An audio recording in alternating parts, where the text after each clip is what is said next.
Hello, everybody. Reglus here again.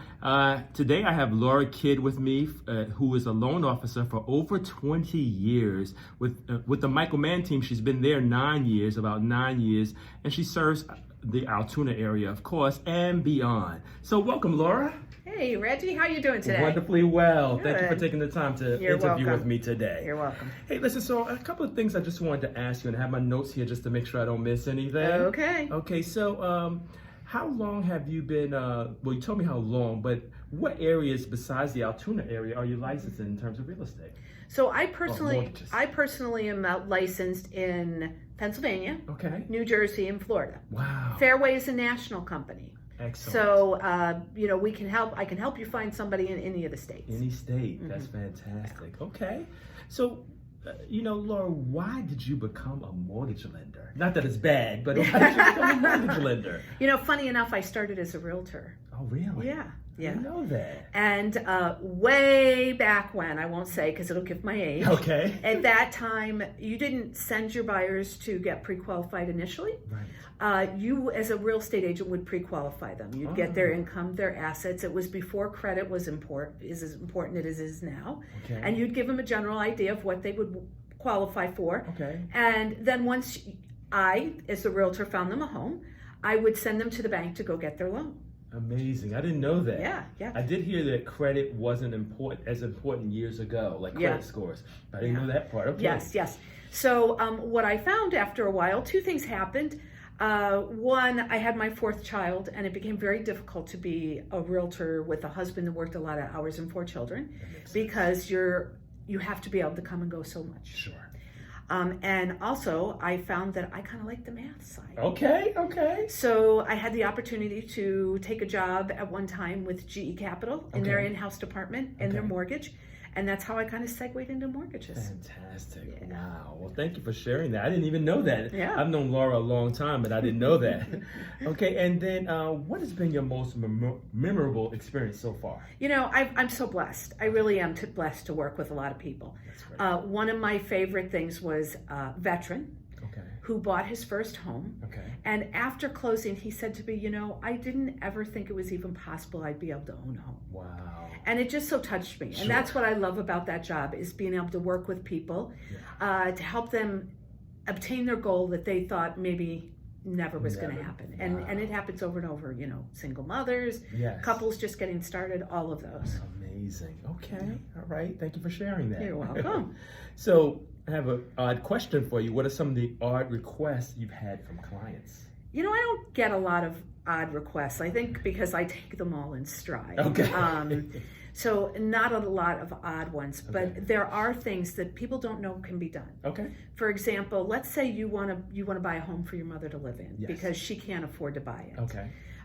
General practice would be you would buy the home, it'd be an investment property, your interest rate would be higher. Right. But if you can verify that you're buying it for your mother to live in the primary residence, and she wouldn't be able to afford to buy that home on her own based on her income, it's considered her primary residence, which means she can take advantage of the lower down payment. Wow.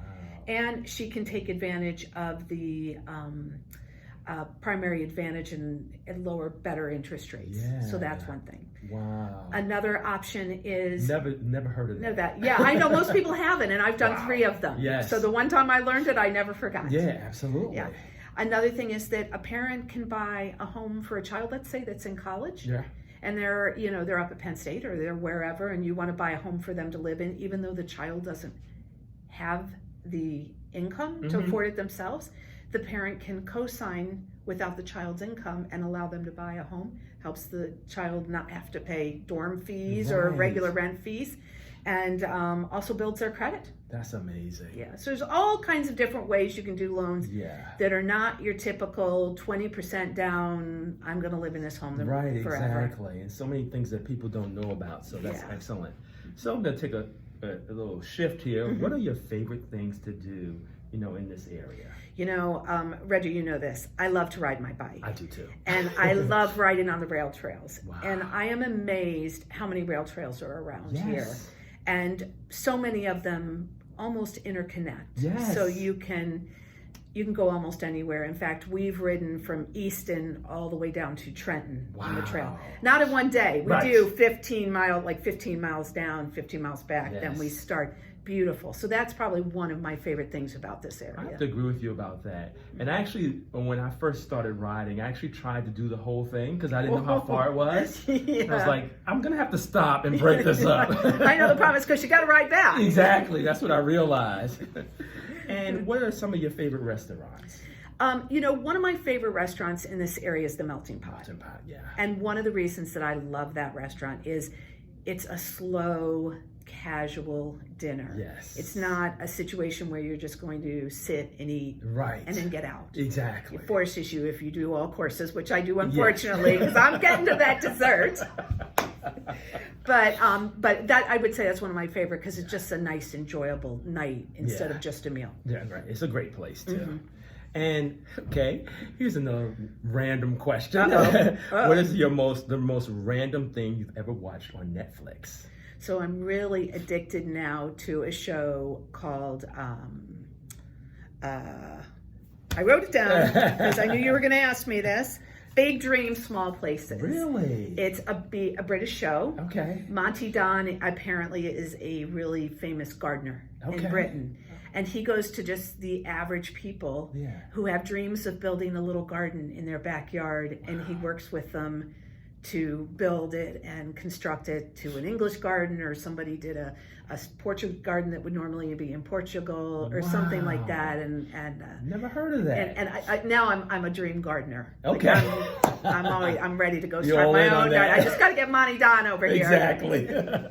I love it. Yeah. Pet peeves? My only really pet peeve is road rage. Okay. I feel like we all get distracted sometimes. Yes. We might daze at a red light. Yes. And I think if we were all just patient and understood, maybe that person is, not on their phone. Right. But just thinking about something. Exactly. And we're patient and maybe give a light touch. Yeah.